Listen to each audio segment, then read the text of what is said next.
睡前故事寓言故事第二季。個風中嘅校草被風吹嘅幾乎折斷，但從不肯企，因為他知道如果沒有風，他就唔知道自己有多堅強。其實爭拗唔係來傷害我哋的。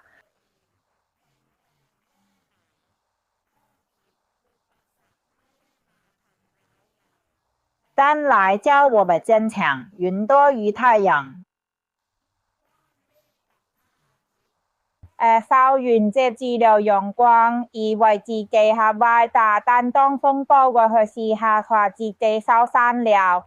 其實不要因為成績高而自滿，因為真實的事物並不能夠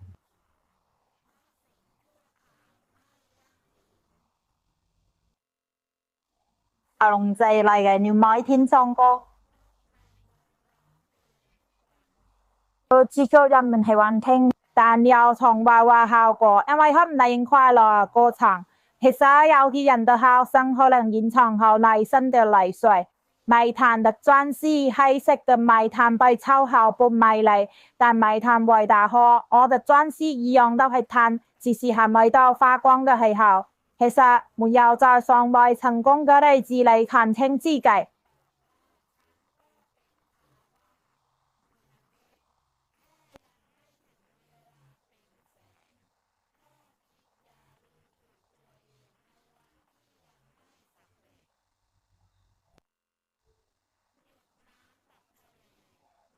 滴水問大海，我有多大戒指？大海微笑着回答，當你與我融合時，你就是我。其實團結能讓小事變成大事。